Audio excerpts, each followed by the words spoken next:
Ndugu mtazamaji wa Sibuka TV, nakusalimu katika jina kuu la Bwana wetu Yesu Kristo aliye hai. Naitwa mchungaji na mwinjilisti Elisha Zunda. Ninatokea kanisa la EAGT Boko Magereza lililoko wilaya ya Kinondoni jijini Dar es Salaam. Karibu katika kipindi cha Kimbilia kwa Yesu ambacho kinarushwa na Sibuka TV. Nami nakukaribisha sasa, fuatana nami katika kipindi kizuri cha Kimbilia kwa Yesu. Naomba tuombe. Baba, katika jina la Yesu Kristo, Mungu wetu uliye hai, asante kwa neema ambayo umeiachilia. Tuko mahali hapa Mungu, tunahitaji mkono wako wenye nguvu utawale na kuhudumia watu wako wote ambao wanafuatilia kipindi hiki cha Kimbilia kwa Yesu. Nguvu yako ya kuokoa, kuponya na kuuisha ikawe ndani ya kila mmoja, kashuke kwa ajili ya kutenda mambo makuu uliyokusudia kwa wote ambao umewakusudia kuwavuta na kuwaleta kwako, katika jina la Yesu Kristo aliye hai. Somo letu linasema Yesu anakutafuta ili akuokoe. Kitabu cha Luka Mtakatifu sura ya 19 mstari wa kwanza hadi wa mstari wa 10. Biblia inasema, naye Yesu alipoingia Yeriko, alipita katikati yake, na tazama, palikuwa na mtu jina lake Zakayo, mkubwa mmoja katika watoza ushuru, naye ni tajiri. Huyu alikuwa akitafuta kumuona Yesu ni mtu wa namna gani, asiweze kwa sababu ya umati wa watu, maana ni mfupi wa kimo. Akatangulia mbio, akapanda juu ya mkuyu apate kumuona, kwa kuwa anakuja kupitia njia ile. Naye Yesu alipofika mahali pale, alitazama juu, akamwambia Zakayo, shuka upesi, kwa kuwa leo imenipasa kushinda nyumbani mwako. Akafanya haraka, akashuka, akamkaribisha kwa furaha. Hata watu walipoona walinung'unika wote wakisema, ameingia kukaa kwa mtu mwenye dhambi. Zakayo akasimama, akamwambia Bwana, tazama Bwana, nusu ya mali yangu na wapa maskini, na ikiwa mtu nimemnyang'anya mtu kwa kitu kwa hila, namrudishia mara 4. Yesu akamwambia, leo wokovu umefika nyumbani humu, kwa sababu huyu naye ni mwana wa Ibrahimu. Kwa kuwa mwana wa Adamu alikuja kutafuta na kuokoa kile kilichopotea. Ndugu mtazamaji wa Sibuka TV, Mungu anao mpango mzuri kwako wewe unayenisikiliza. Tumesoma haya maandiko katika kitabu cha Luka. Ni habari za Bwana wetu Yesu Kristo. Yeye katika enzi hizo alizokuwepo hapa duniani, maandiko yanasema alipita katika mji wa Jericho, na kwenye mji wa Jericho palikuwa na mtu mmoja maarufu ambaye alikuwa anaitwa Zakayo. Huyu mtu alisikia habari za Yesu, lakini alikuwa hajawahi bahatika kumuona Yesu ana kwa ana. Siku moja aliamua moyoni mwake amtafute Yesu, amuone Yesu uso kwa uso. Ndani ya nafsi yake alikuwa anasikia uhitaji kabisa wa kutaka kumuona Yesu, akae karibu naye, amsikilize. Zakayo hakujivunia elimu yake aliyokuwa nayo, hakujivunia cheo chake alichokuwa nacho, wala utajiri wake. Aliangalia ndani ya moyo wake kuna uhitaji wa kutaka kumuona Yesu. Nataka nizungumze habari za matendo makuu ambayo Mungu alimtendea Zakayo. Ni kwa sababu ya utayari wake wa nia yake ya kutaka kumuona Yesu katika maisha yake. Nataka niseme, ndugu yangu unayemtazama, Mungu anao mpango kwa mwanadamu yeyote ambaye anaufungua moyo wake na yuko tayari kutaka kutendewa. Hawezi akamwacha pasipo kumtendea. Ndio maana somo letu linasema Yesu anakutafuta ili akuokoe.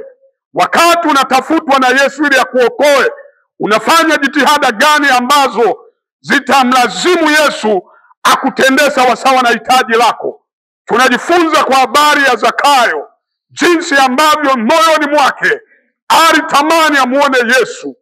Amuone Yesu ni mtu wa namna gani, maana amesikia habari zake, anataka aone kwa macho yake, ashuhudie kabisa, ili Yesu naye amtendee kitu ambacho anatarajia kutendewa.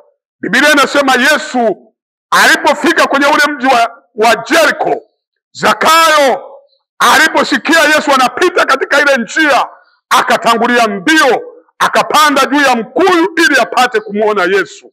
Kwa sababu ya ufupi wa kimo, aliona kutakuwa na kizuizi cha umati wa watu ambao walikuwa wanafuatana na Yesu, wanamsikiliza Yesu. Sasa yeye ni mfupi wa kimo, akaona njia pekee ni kupanda juu ya mkuyu ili amuone Yesu. Kwa kuwa Yesu ni Mungu anayeweza kujua hata wazo la mtu lililo ndani. Maandiko anasema Yesu alipofika pale, akamtazama juu, akamuona Zakayo, akasema, Zakayo, shuka upesi, kwa kuwa leo imenipasa kushinda nyumbani mwako. Ndipo Zakayo akashuka upesi, akamkaribisha kwa furaha. Ni kwa sababu shida yake na uhitaji wake anaona umepatiwa majibu, kwa sababu alijua majibu ya hitaji la moyo wake. Anayeweza kaleta majibu ni Yesu Kristo peke yake. Nataka nizungumze na wewe ndugu mtazamaji. Inawezekana muda mwingi umesikia habari za Yesu, umesikia matendo ya Yesu, watu wakishuhudia habari za Yesu, kwamba Yesu amewatendea, kwamba Yesu amewaponya, kwamba Yesu amewaokoa. Umetamani na wewe Yesu akutendee. Siku ya leo unaponisikiliza, Yesu ameona ndani ya moyo wako na yuko tayari akutendee. Fungua moyo wako, fuatana nami katika kipindi hiki kizuri cha kimbilia kwa Yesu, kwa sababu ukikimbilia kwa Yesu utaona ukombozi, utaona uponyaji, na uponyaji utakuwa sehemu ya maisha yako, na wokovu utakuwa fungu lako na wewe, kwa sababu na wewe ni miongoni mwa watu wanaotafutwa. Mungu hapendi upotee. Mungu anapenda kuokoe, kama alivyopenda kumwokoa Zakayo.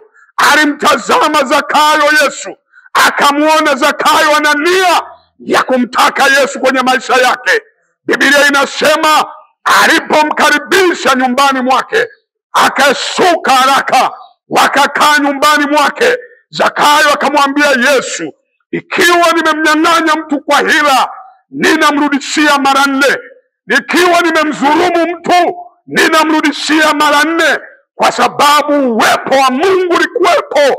Yesu alikuwa tayari ameshuka, utukufu wa Mungu ulikuwepo, na ulimfanya Zakayo aone kabisa kuna haja ya kwenda mbele za Yesu na kufunua moyo wake, kujieleza wazi namna gani amefanya katika maisha yake, namna gani ameenenda katika maisha yake. Inawezekana kwenye biashara yake, inawezekana kwenye cheo chake, alikuwa amewaumiza watu wengi. Watu wengi walikuwa wanalia machozi kwa sababu ya dhuluma aliyokuwa nayo. Nataka nikwambie ndugu yangu unayenisikiliza, inawezekana umefanikiwa, ndio. Mafanikio yako yanaweza kuwa ndani ya nafsi za watu wengine wanaumia, lakini nataka nikwambie ndani ya nafsi yako, dhamiri yako inakushuhudia wazi kwamba unamhitaji mtu mmoja, naye anaitwa Yesu Kristo. Maana yake yeye ni Mwokozi, ana uwezo wa kukutoa kwenye teso la mkandamizo wa nafsi yako. Jinsi unavyosikia ndani ya moyo wako, Yesu anatazama moyo wako na yuko tayari akusaidie. Na ndio maana Mungu kwa upendo wake mkuu ameona kipindi hiki cha kimbilia kwa Yesu kiwe kinarushwa. Nawe mtazamaji, unapotazama unakaa chini, unajitathmini mwenyewe, umeishi maisha ya aina gani? Maisha yako inawezekana yamekuwa ni maisha yasiyompendeza Mungu, yamekuwa ni maisha yaliyoacha majeraha kwa mioyo ya watu, yamekuwa ni maisha yaliyoleta huzuni kwa watu wengi. Hata wewe mwenyewe hauna furaha katika hayo, japokuwa ndani ya ulimwengu huu watu wanaweza kaona umefanikiwa. Nataka nikwambie, mafanikio yanayofungamana na dhambi bado hayana suluhisho la maisha yako. Nataka niseme habari za Yesu, kwamba Yesu anakutafuta, yuko tayari ya kuokoe, yuko tayari ya kuponye, yuko tayari ya kutoe kwenye teso na mkandamizo wa maisha ya dhambi. Ndio maana Yesu ni wa huruma, Yesu ni wa upendo, Yesu ni wa thamani sana kwenye maisha yako. mchana wa leo na jioni na usiku na mchana na wakati wote unapopata nafasi ya kusikiliza kipindi hiki, ninakushauri kwamba Yesu yule yule aliona moyo wa Zakayo yuko mpaka leo, anaona moyo wako. Kuna mambo ambayo hujamwambia mtu yeyote, lakini nafsi yako inapiga kelele, nafsi yako inaona kabisa kwamba kwa mwenendo na tabia hiyo ulionayo bado unamhitaji mtu mwingine ili aweze kukuokoa. Huwezi kujiokoa mwenyewe, sharti awepo Mwokozi, na Mwokozi ni mmoja tu aliyepewa nafasi ya kuokoa, anaitwa Yesu Kristo, mwana wa Mungu aliye hai. Biblia inasema mwitikio wa Zakayo ndio uliomfanya Yesu aone iko haja ya kushinda nyumbani kwa Zakayo ili alete mabadiliko. Unahitaji Yesu katika maisha yako, unamhitaji Yesu katika familia yako, unamhitaji Yesu kwenye kazi yako, unamhitaji Yesu kwenye maisha yako, na Yesu yuko tayari akusaidie. Fungua moyo wako, sikiliza ujumbe kutoka kwa Bwana. Mungu anakutazama mwanamke wewe, Mungu anakutazama, najua teso la moyo wako. Nini kinakusumbua? Maisha ya dhambi yamekung'ang'ania, unatamani ufanye jitihada kwa akili yako, uwezi. Unahitaji kuwezeshwa, na jioni na mchana na asubuhi na wakati wote ambao unapata nafasi hii ya kutazama kipindi hiki kizuri cha Kimbilia kwa Yesu. Tunamhubiri Yesu Kristo anayejihusisha na maisha ya wanadamu wote, maana wanadamu wote walio chini ya jua wako chini ya wingu la Bwana wetu. Yesu anawatazama na kila kinachotendeka Bwana anakijua. Anajua maisha ya watu, anajua watu wengi wamefungwa, wengi wanatamani kumwona Yesu, wengine kuna vizuizi vinavyowazuia. Inawezekana ni elimu yako. Ukiwaza kuhusu elimu yako, unaona kwamba elimu yako huwezi kumpata Yesu, huwezi kuokoka. Lakini nataka nikwambie leo, watu wanakimbilia kwa Yesu kwa sababu wameona ufunguo wa maisha yao unapatikana kwa Yesu. Wameona suluhisho la maisha yao wanaoipata kwa Yesu. Nataka nitangaze wazi wazi kwamba bado Yesu anatafuta mtu, na mtu anayetafutwa ni wewe. Maandiko yanasema watu walipomwona Zakayo na walipomwona Yesu ameongozana na Zakayo mwenye dhambi, Zakayo aliyekuwa amepoteza sifa machoni pa watu kwa sababu ya utoza ushuru wake, kwa sababu amewaumiza watu wengi, amewatoza zaidi ya kiwango ambacho alitakiwa kuwatoza. Watu walikuwa wanamchukia Zakayo, wanamuona ni mwenye dhambi, wala Yesu hawezi kusogea karibu naye, wala hawezi kuwepo nyumbani mwake. Lakini sio mtazamo wa Mungu. Mtazamo wa Mungu kwa mwanadamu yeyote ambaye maisha yake yapo katika hali ya dhambi, huyu anapendwa na Mungu. Maandiko yanasema Mungu hapendi mtu yeyote apotee.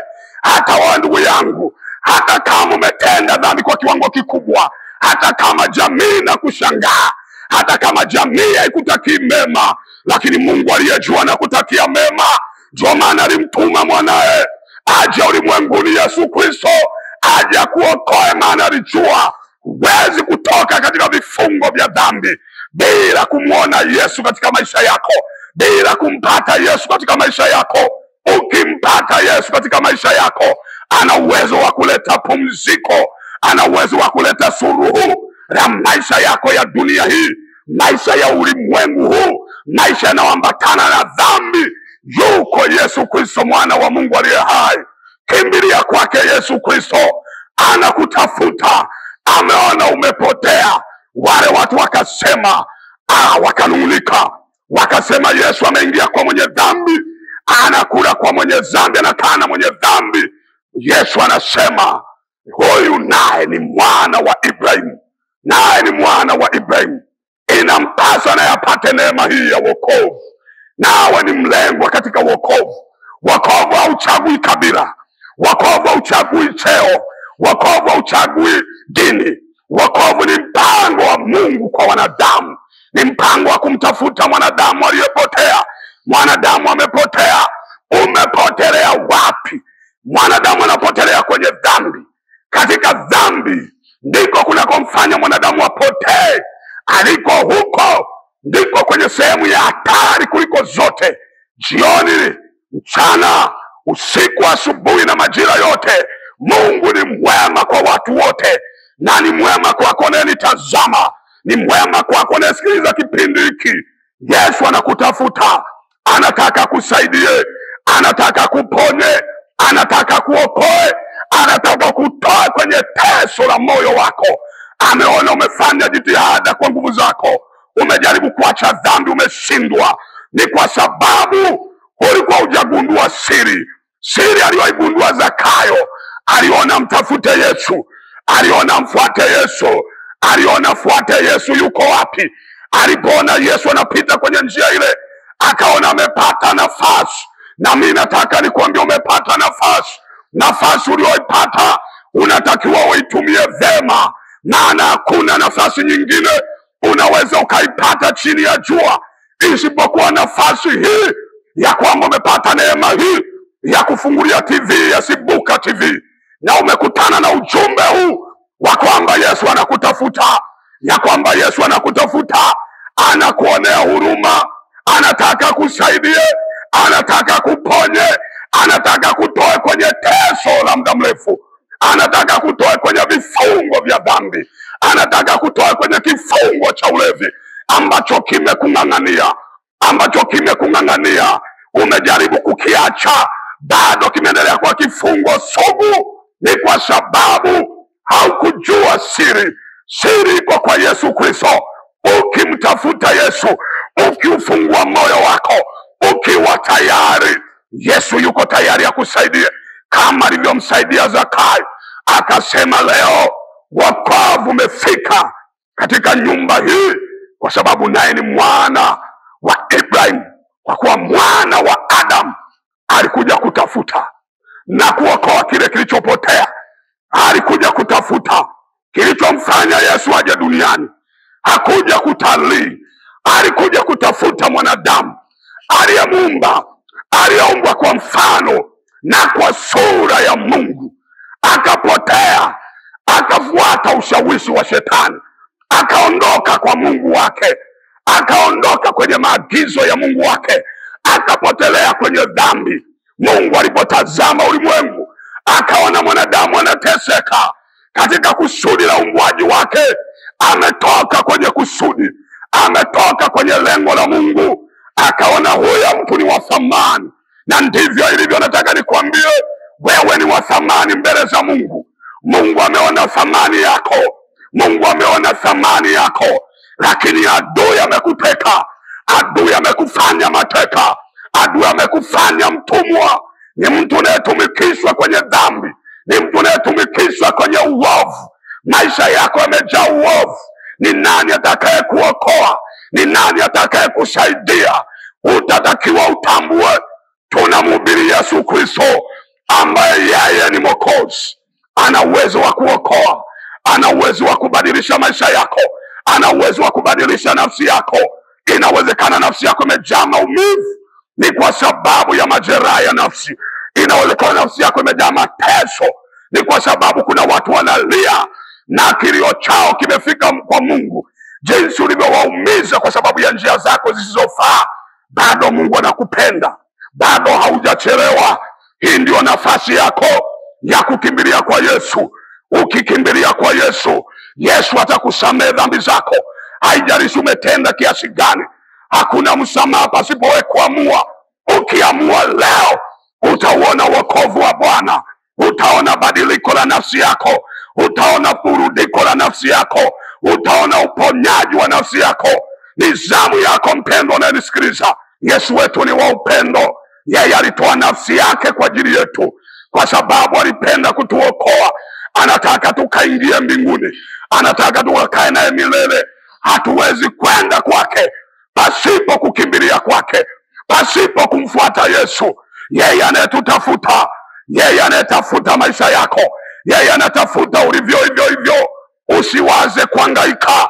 Inawezekana umetazbika, umetafuta njia ya kujikwamua katika vifungo mbalimbali ambavyo shetani amekufunga katika hivyo, vikiwepo vifungo ambavyo wanadamu wanafungwa. Wengine wamefungwa katika vifungo vya dhambi, na huo ni umati wa watu wengi ambao wamefungwa katika dhambi, na shetani amewekeza nguvu kubwa kuwanasa kwa njia ya ushawishi. Amewapoteza kabisa, amewafanya wawe mbali na Mungu. Nataka nikwambie kitu ambacho kinafanya mwanadamu awe mbali na Mungu, inaitwa dhambi. Unapotenda dhambi, maandiko yanasema maovu yenu yamewafarakanisha na Mungu, yamemfanya Mungu aufiche uso wake. Kama hautatubu, kama hautabadilika, kama hautaamua, utaendelea kupotea. Lakini na mpango mzuri, nina neno la baraka kwako, nina neno la matumaini kwako. Bado hujachelewa, nafasi bado ipo. Ndio maana kimbilia kwa Yesu. Ni kipindi ambacho kinarushwa ili watu wajue sehemu sahihi ya kukimbilia. Wengi wamekimbilia kwa waganga wa kienyeji, wameenda kutafuta msaada wa kitabibu, wamehangaika huko, wameteseka huko, lakini hawajapata suluhisho. Nataka niseme neno moja leo, jioni ya leo, na mchana wa leo, na usiku wa leo, na majira yote ambao unapata neema hii ya kusikiliza na kutazama kipindi hiki. Iko neema ya Mungu imeachiliwa kwa watu wote ambao wako tayari kuifungua mioyo yao, wako tayari kusaidiwa na Yesu, wako tayari kuokolewa na Yesu. Neema imeachiliwa leo kupitia injili hii inahubiriwa katika TV yetu nzuri ya Sibuka TV. Bwana ameona hitaji la dunia, Bwana ameona hitaji la watu wake, Bwana ameona hitaji la Tanzania, Bwana ameona hitaji la Afrika. Ameona watu fikiwa huko uliko. Hata ukiwa kwenye sebule yako, inawezekana uko ofisini kwako unafuatilia kipindi hiki. Ninatangaza wazi kwamba unatafutwa na Yesu, kwamba unatafutwa na Yesu, kwamba unatafutwa na Yesu. Anataka kurudishe kwenye himaya yake, anataka kurudishe kwenye uhusiano wako na Mungu, anataka kurudishe kwenye uwepo wa Mungu, anataka kurudishe kwenye uhalisia wa uumbaji wa Mungu. Kwa sababu ulipoumbwa haukuwa na uovu ndani yake. Mwanadamu alipoumbwa na Mungu alikuwa ni mtu mwema, alikuwa ni mtu mkamilifu, mpaka pale uovu ulipoinuka ndani yake. Na kama ulivyo Bwana alivyokuleta duniani, ulivyozaliwa haukuwa na uovu. Ulipoendelea kuishi, adui akakutegea mitego, akakuingiza kwenye dhambi. Leo umekuwa mateka, leo umekuwa mateka. Adui anakutesa. Nani atakusaidia? Dini haitakusaidia. Yuko anayeweza kukusaidia, na ndiye ninayemhubiri, anaitwa Yesu Kristo. Wale waliosikia habari zake wakaifungua mioyo yao wamesaidiwa leo. Leo wamebadilishwa, wamegeuzwa kabisa.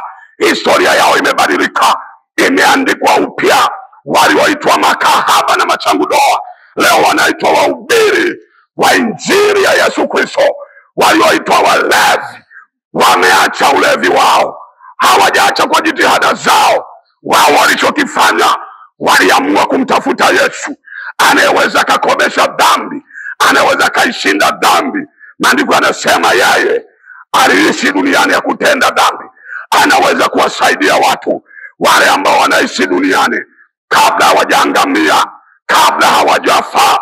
Patana na Mungu wako leo, patana na Mungu wako leo kwa kuja kwa Yesu Kristo, kwa kuamua kuja kwa Yesu Kristo.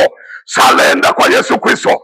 Yuko tayari ya kusaidie, yuko tayari ya kuponye, yuko tayari ya kuokoe, yuko tayari ya kubadilishe.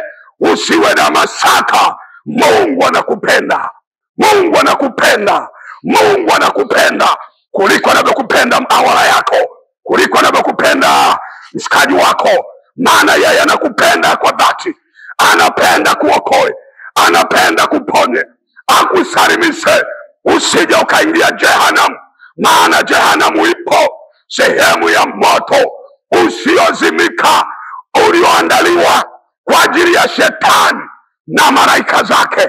Mungu ameona huo mpango, kwamba atawezaje kumwacha mtu aliyemuumba kwa sura yake ili apotee na akaingia kwenye mateso ya milele. Ndio maana akamtuma Yesu Kristo. Amekuja duniani, yuko tayari awaokoe watu, na yuko tayari awaokoe vijana wanaoteseka na madawa ya kulevya, wanaoteseka na madawa ya kulevya, wanatumia madawa ya kulevya. Wengine wanateseka na mambo ya kileo, akikutana na changamoto anaenda kwenye pombe ili anywe, anakunywa ili aondoe mawazo. Badala ya kuondoa mawazo, anaingia kwenye uharibifu na upotevu. Mungu ameona vema akuokoe leo, ukiwa tayari kumsikiliza Roho wa Mungu anayesema na wewe kupitia mtumishi wa Bwana aliye mbele yako leo. Utaupata msaada, utapata suluhisho la maisha yako ya dhambi, utapata suluhisho la mateso yanayokutesa. Yesu yuko tayari ya kuokoe, kama alivyokuwa tayari kumwokoa Zakayo. Aliona Zakayo, aliona nafsi yake, aliona mateso yake, aliona mahangaiko yake. Na kama leo Yesu anavyoona jinsi ulivyohangaika kwa muda mrefu, jinsi ulivyosumbuka kwa muda mrefu, umejitahidi uache dhambi, bado dhambi imekutesa. Umejitahidi uache, zao zimeharibiwa. Maana walimruhusu shetani awamiliki, walimruhusu shetani awatawale. Waliokuwa na tabia njema leo tabia zao zimebadilika, ni kwa sababu waliruhusu shetani awaongoze. Shetani alipowaongoza wakafuata matamaa zao za mwili, wakafuata tamaa zao za macho, wakapotea. Lakini maandiko yanasema hao waliopotea kwenye ushoga, Yesu anawatafuta vijana. Yesu anawatafuta vijana waliopotea kwenye ushoga. Dunia imewaharibu, shetani imewaharibu, mifumo miovu ambayo inaratibiwa na shetani imewaharibu watu wengi. Hata wao unayenisikiliza, shetani ameharibu tabia yako, shetani ameharibu ndoto zako, shetani ameharibu future yako. Lakini nataka nikwambie, Yesu anataka kusaidie. Yesu anataka kusaidie. Ameona unateseka, ameona umekata tamaa, ameona umepoteza matumaini. Matumaini rejesha leo, tumaini la kweli, msaada wa kweli unatoka kwa Yesu. Wokovu wa kweli unatoka kwa Yesu. Uponyaji wa roho yako unatoka kwa Yesu. Roho iliyofarakana na Mungu kwa sababu ya maisha yake, kwa sababu ya mwenendo wako, roho yako imefarakana na Mungu. Badala ya kumwabudu Mungu aliye hai, umegeukia kuabudu mizimu. Ndio maana matatizo yalipokukuta ulienda kutambika kwenye mizimu ya babu zako ili usaidiwe. Nataka nikwambia, uko umepotea. Kama una matatizo yanayokutesa, liko suluhisho la matatizo yako. Naye ni Yesu ameona mateso yako, naye ni Yesu ameona tabu yako, naye Yesu ameona shida yako. Yuko tayari ya kusaidie, yuko tayari ya kusaidie. Fungua moyo wako, ndugu yangu mtazamaji wa kipindi cha Kimbilia kwa Yesu, ndugu yangu mfuatiliaji wa kipindi hiki. Fungua moyo wako, usisikilize watu wanachosema. Maandiko yanasema Yesu aliposogea kwa Zakayo, wako watu wakanung'unika, wakaanza kunung'unika, wakasema Yesu ameingia kwa mtu mwenye dhambi. Nataka nikwambie, kuna watu ukiamua kuokoka, watu wanaweza kanung'unika, watu wanaweza wakanung'unika, wakaingia katika hali ya manung'uniko. Hawatambui hitaji la moyo wako. Usiwasikilize watu. Wokovu ni wako wako binafsi, unaupata wewe mwenyewe. Usiangalie watu wanasema nini, angalia nafsi yako inasemaje.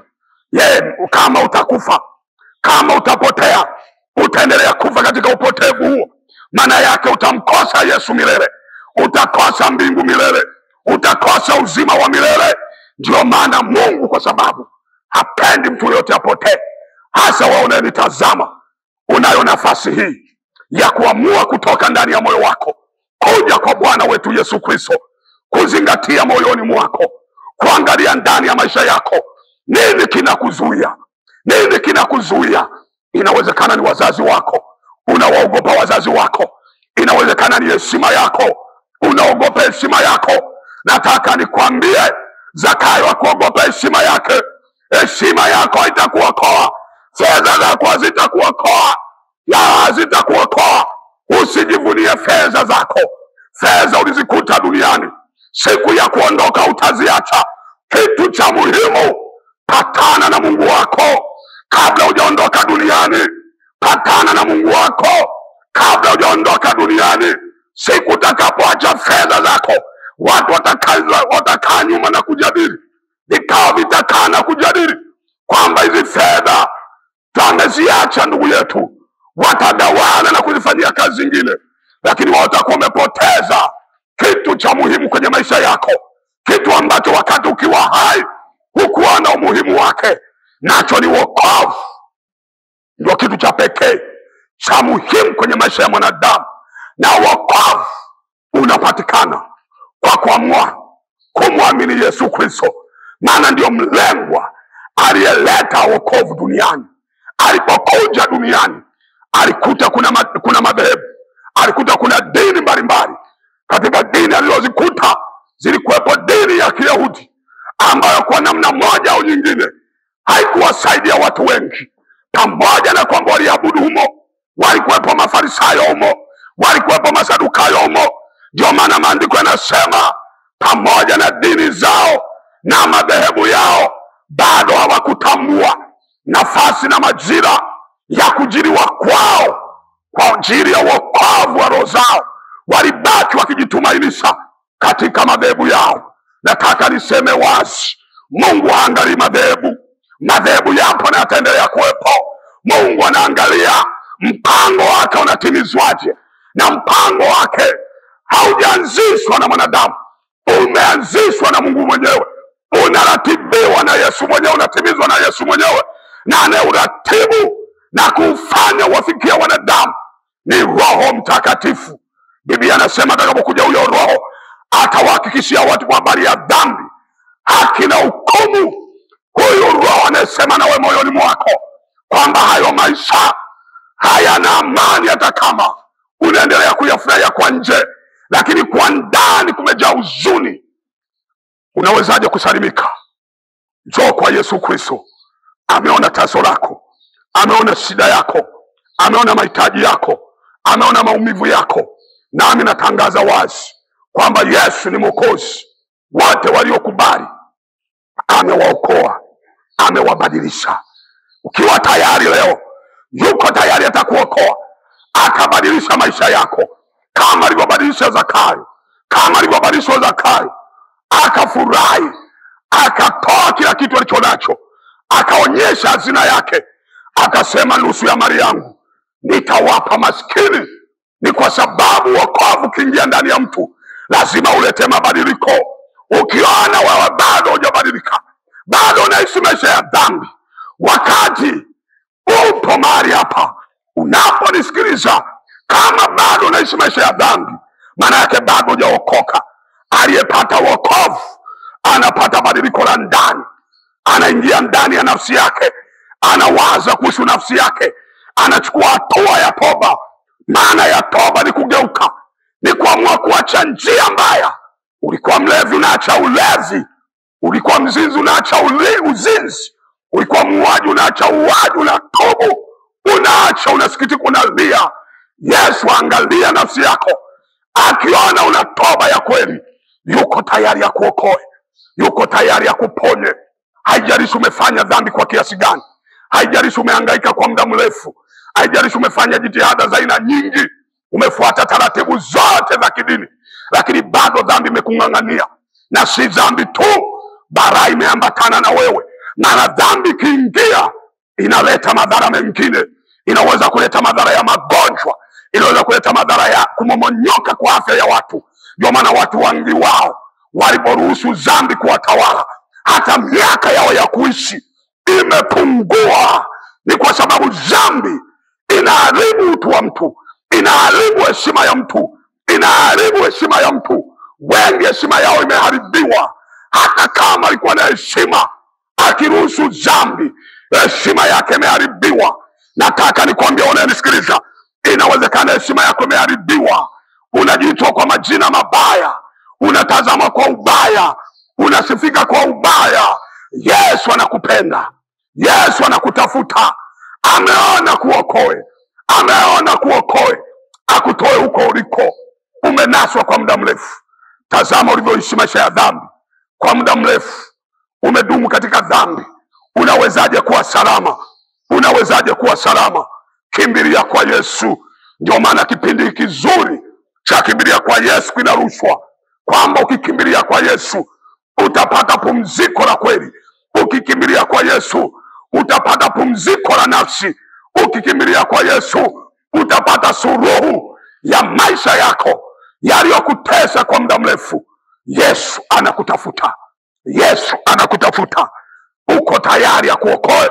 Ukiwa tayari, yeye anakuokoa, maana ni mwokozi wa watu wote, wa watu wa dini zote, wa makabila yote, wa mataifa yote, bila kujali taifa lako, bila kujali kabila lako, bila kujali jinsia yako. Anakutafuta wewe, ndugu yangu, ndugu mtazamaji. Ninalo neno moja tu la kwamba Yesu ni mwenye huruma. Hapendi upotee, hapendi uangamie, hapendi ufe katika dhambi. Anakutafuta. Yuko tayari ya kuokoe, yuko tayari ya kusaidie, yuko tayari ya kufungue kutoka kwenye vifungo ambavyo vimeutesa moyo wako. Kama nilivyosema, Zakayo alisikia habari za Yesu, lakini hakujampata Yesu kwenye maisha yake. Inawezekana na wewe umesikia habari za Yesu toka umezaliwa. Ulipoanza kupata ufahamu, umesikia habari za Yesu, umeenda hata makanisani, umesikiza habari za Yesu, lakini hujampata Yesu anayeokoa. Ni kwa sababu gani? Ni kwa sababu wakati ulikuwa bado hujafika. Nataka nikwambie, huu ndio wakati wako, kwamba Yesu anakutafuta. Hebu fungua moyo wako, hebu amua siku ya leo, amua kuhusu moyo wako. Uruhusu moyo wako sasa Yesu aingie ndani yako. Yesu abadilishe maisha yako. Yesu abadilishe njia zako. Yesu abadilishe mwenendo wako. Yesu abadilishe ufahamu wako. Uanze kufikiri vema kama mtoto apendwaye, kama mtoto apendwaye, kama mtoto apendwaye na baba yake. Ndivyo Mungu anavyokutazama, ndivyo anaachilia upendo wake kwako. Yesu anakupenda, anataka kuokoe, anataka kubadilishe, anataka kugeuze. Jioni na mchana na asubuhi, usiku na majira yote yanapodumu katika ulimwengu huu, ujue kitu cha thamani kwenye maisha yako ni Yesu pekee, ndiye wa thamani. Maandiko yanasema yuko rafiki ambatane na mtu hata wakati wa taabu. Kwa nini uje kwa Yesu? Kwa nini ukimbilia kwa Yesu? Kwamba yeye ndiye rafiki wa kweli, anayejua teso lako, ambaye ataambatana na wewe hata kwenye teso lako. Inawezekana unaumwa, inawezekana ni mgonjwa, inawezekana unateseka. Nataka nikwambie, rafiki wa kweli ni Yesu Kristo. Huyo ndiye anayekutafuta. Anataka awe rafiki yako, anataka awe rafiki yako, anataka ashinde nyumbani mwako, anataka awe karibu na wewe. Ameona mengi huyawezi, anataka awe karibu na wewe ili akusaidie. Msaada umekuja, msaada umekuja ili usaidike. Ni jukumu lako wewe mwenyewe kuamua, ni jukumu lako kuchukua hatua. Chukua hatua leo kwa kuja kwa Yesu anayekutafuta. Yesu ameona maisha yako, yuko tayari akusaidie. Zingatia moyoni mwako, hakuna mwenye upendo kama wa Yesu. Hakuna mwenye upendo kama Yesu. Anajua huwezi kutoka kwenye ulevi, huwezi kutoka kwenye uchawi bila kumpata yeye. Akija yeye ndani yako, ule uchawi uliorisishwa, ule uchawi unaokutesa, atauondoa, atakutoa kwenye vifungo vya nguvu za kichawi, vya nguvu za giza, vya mateso unaoteswa kwa muda mrefu. Mwisho umefika, mwisho umefika. Kama mwisho wa mateso ya Zakayo ulivyofika, na ndivyo mwisho wako umefika wa kuteseka kwako. Ukiamua leo, ukakubali leo, ukaamini leo, unaenda kushuhudia matendo makuu, unaenda kushuhudia mkono wa Bwana ulio na nguvu, unaenda kutendea mambo makubwa. Yesu anaenda kukuponya leo, Yesu anaenda kufungua leo, Yesu anaenda kuondoa kwenye maumivu, Yesu anaenda kuondoa kwenye dhambi ya uzinzi, Yesu anaenda kuondoa kwenye dhambi ya usengenyaji, Yesu anaenda kuondoa kwenye dhambi ya mazoea, Yesu anaenda kuondoa kwenye dhambi ya kutokuamini, kwa sababu ni sehemu ya dhambi kutokuamini, kutokumwamini Yesu. Na imani inayozungumzwa sio imani isiyo na matendo, ni imani iliyo na mwitikio katika hali ya kwenda kwa Yesu na kutubu uovu wote na kuacha dhambi zote kwa msaada wake. Yeye yuko tayari akusaidie. Natangaza wazi leo, Yesu anakutafuta, amekuona, ameona mateso yako. Kama alivyomuona Zakayo, ndivyo amekuona nawe msikilizaji, ndivyo amekuona nawe mtazamaji wa Sibuka TV. Ameona sasa shida yako, kwamba ana uwezo wa kusaidia. Kubali leo sasa, mpekee Yesu leo, muamini Yesu leo, mkubali Yesu leo. Uliyesikia habari zake kwa muda mrefu, ukimkubali Yesu leo, anabadilisha maisha yako, anaondoa huzuni yako, anaondoa maumivu yako, anaondoa uchungu wako, analeta furaha uliyoikosa kwa muda mrefu, ataleta amani uliyoikosa kwa muda mrefu, ataleta uhai uliokosa kwa muda mrefu. Na maanisha uhai wa kiroho, wa wewe kurejea kwa Mungu wako, kwanza kuwa na uhusiano mzuri na Mungu. Ni kwa sababu umemruhusu Yesu aisaidie nafsi yako, akusaidie wewe mwenyewe. Kisiwepo cha kuzuia. Zakayo hakuzuiliwa na ufupi wake, Zakayo hakuzuiliwa na mazingira ya umati wa watu. Zakayo hakuona mazingira ni kikwazo. Inawezekana wewe mazingira yanaonekana kama kikwazo kwako, yatakuwa kikwazo kwako kwa sababu haujaamua. Lakini ukiamua, hayo mazingira sio kikwazo. Mazingira yako yasikuzuie kumpata Yesu Kristo anayekutafuta. Nataka nikwambie, Zakayo hakujivunia heshima yake, na mimi nataka nikwambie, usijivunie heshima yako. Heshima yako isarende kwa Yesu, kwamba pamoja na heshima yangu namhitaji Yesu, pamoja na elimu yako unamhitaji Yesu, pamoja na maisha yako ulionayo unamhitaji Yesu. Maana vyote ulivyo navyo mwisho wake ni siku unapokufa. Ukishakufa, heshima yako inabaki duniani.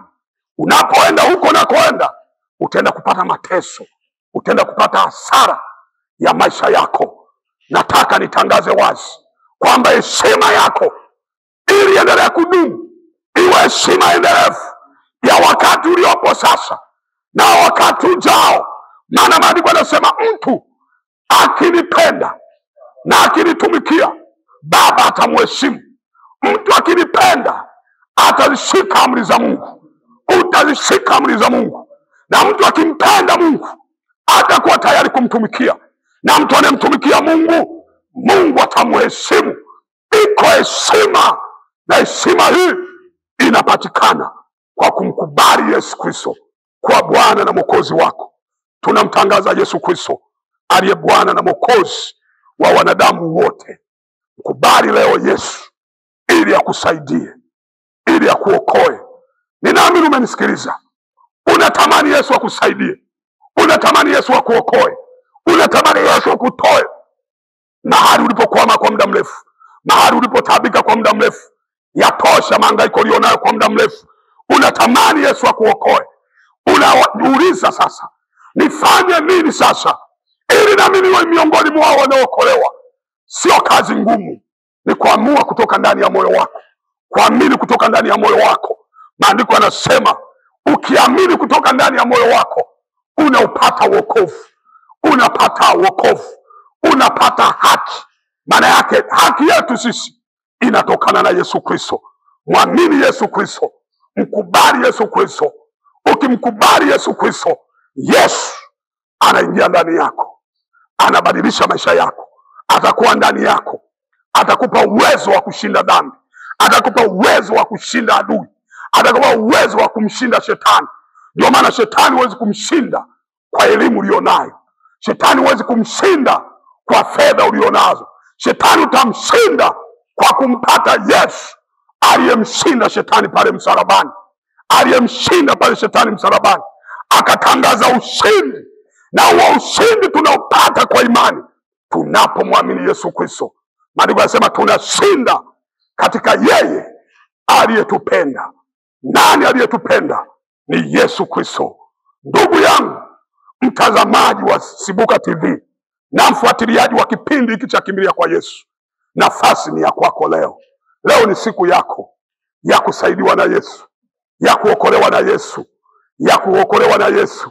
Yesu amekuona ulipo, yuko tayari ya kuokoe. Chukua maamuzi ya busara ya kukimbilia kwa Yesu katika kipindi kizuri cha Kimbilia kwa Yesu, kwa kuwa Yesu amekutafuta, yuko tayari ya kuokoe. Uwe tayari uokolewe. Chukua nafasi hii sasa ya kuamua moyoni mwako kumpata Yesu, na yuko tayari kuokoe. Wewe uliyenisikiliza na uliyefuatilia kipindi hiki, nina neno moja juu yako, kwamba Yesu anajua maisha yako kuliko baba yako anavyojua, kuliko mume wako anavyojua. Inawezekana umetenda dhambi, umemficha, hata bosi wako hajui, hata jirani hajui, hata rafiki hajui, lakini yeye anajua na yuko tayari ya kuokoe. Je, uko tayari uokolewe? Bila shaka uko tayari. Wewe uliye tayari uokolewe, nataka niombe na wewe siku ya leo. Amua sasa ndani ya moyo wako ili uokolewe, utolewe kwenye mateso ya nafsi iliyo ndani ya dhambi. Hebu amua sasa leo. Wewe uliye tayari, fuatana nami maombi haya, kwa sababu ni maombi ya muhimu ya kupatana na Mungu wako, kuruhusu Mungu Bwana wetu Yesu Kristo akuokoe. Fuatana nami kwa maombi haya. Sema: Mungu Baba, nimesikia neno lako, nami nimeamini kabisa kwamba mahali nilipo sio mahali salama, mahali pa dhambi. Maisha haya ya dhambi sio mahali salama. Nimekuwa tayari sasa, unisaidie. Niko tayari, uniokoe. Naomba sasa Bwana Yesu, karibu ndani yangu, uingie ndani yangu, ufanye makao ndani yangu. Naomba sasa ufute jina langu katika kitabu cha hukumu, na uandike jina langu katika kitabu cha uzima. Kuanzia sasa ninaamini kutoka ndani ya moyo wangu kwamba wewe Yesu ni Mwokozi, na niko tayari kuokolewa na wewe. Yesu nisaidie. Karibu tawale maisha yangu. Ninakiri katika kinywa changu kwamba wewe ni Bwana na Mwokozi wa maisha yangu. Baada ya maombi haya, nataka nikuombee neema ya Kristo juu yako. Baba, katika jina la Yesu Kristo, ninamleta ndugu yangu mtazamaji huyu wa kipindi hiki cha Kimbilia kwa Yesu. Umeona moyo wake na jinsi alivyoomba pamoja nami sala hii ya toba, ya kutubu uovu wake, kwa sababu ameona vema kwamba kwako ndiko kuna usalama. Amekiri kwa kinywa chake.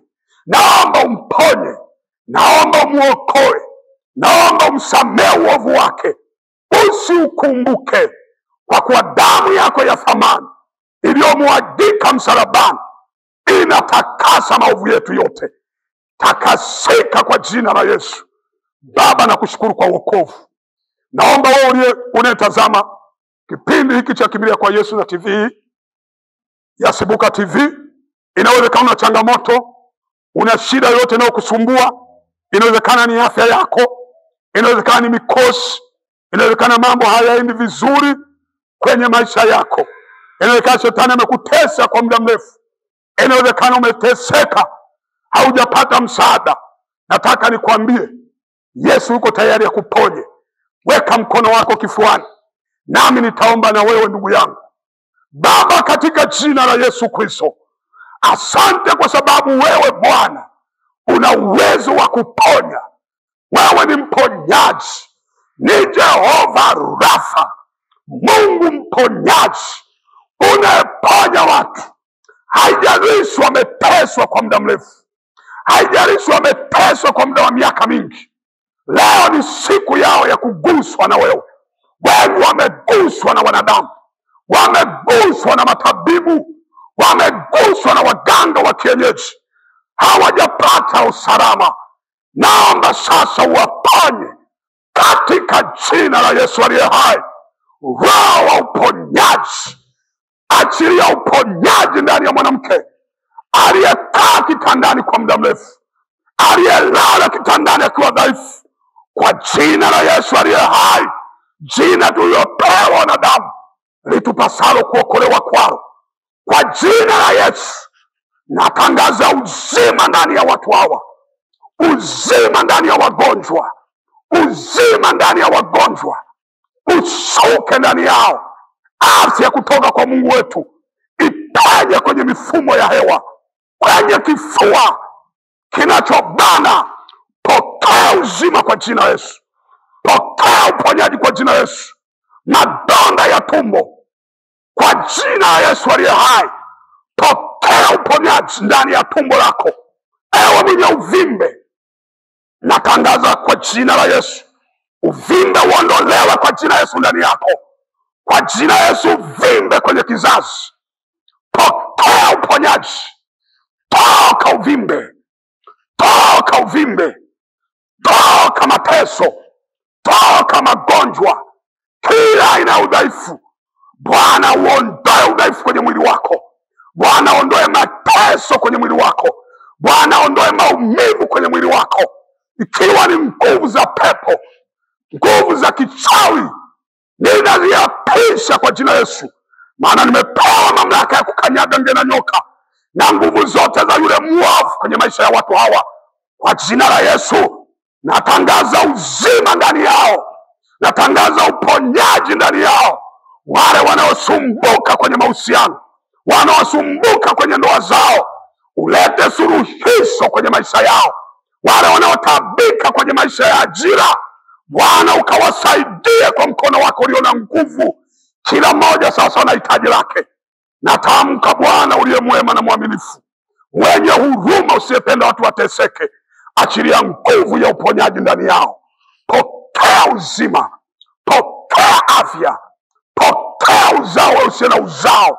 Wanahitaji watoto, Bwana kujalia watoto katika jina la Yesu.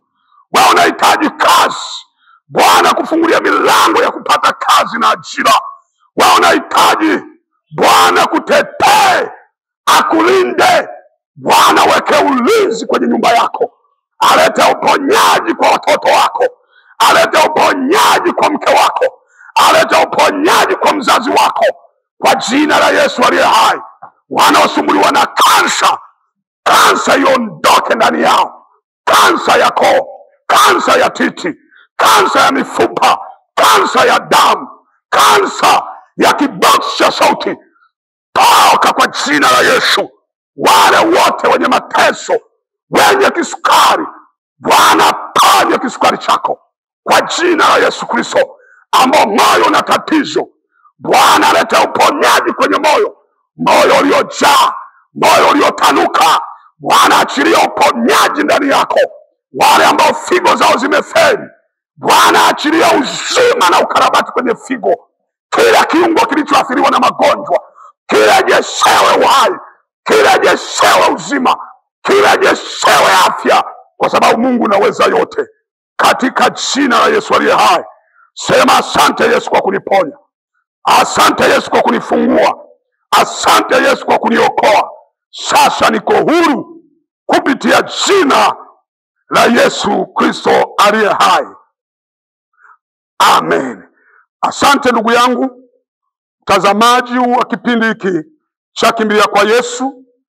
Mimi niliyekuwa na nena mbele yako naitwa mchungaji Elisha Zunda wa kanisa la EAGT Boko Magereza. Kwa mawasiliano, kwa ajili ya ushauri, maombezi na mialiko ya mikutano ya Injili na semina, napatikana kwa mawasiliano haya 0755 79 72 23. Narudia tena 0755 79 72 23. Nikutakie neema ya Kristo iwe juu yako. Bwana kulinde na kuponya. Na wewe uliyeokoka katika mahubiri haya, tafuta kanisa la EAGT jirani na wewe, na kama haujalipata kanisa la EAGT jirani, basi tafuta kanisa la kiroho ili ulelewe hapo. Usishie tu kuokoka pasipo kuhudhuria vipindi vya mafundisho ya neno la Mungu. Na kwa ushauri kama nilivyosema, namba zangu hizo, basi utanitafuta kwa namba hizo. Kama Bwana amekutendea mambo makubwa, basi tushirikishane kwa ajili ya kumtukuza Mungu aliye hai. Mungu akubariki. Nikutakie utazamaji mwema wa TV yetu pendwa ya Sibuka TV na vipindi vinavyorushwa kwenye TV hii. Endelea kufuatilia na kualika ndugu na jamaa na marafiki ili waendelee kubarikiwa katika vipindi vinavyorushwa na Sibuka TV. Mungu awabariki. Amani ya Kristo iwe nanyi. Amen. Barikiwa.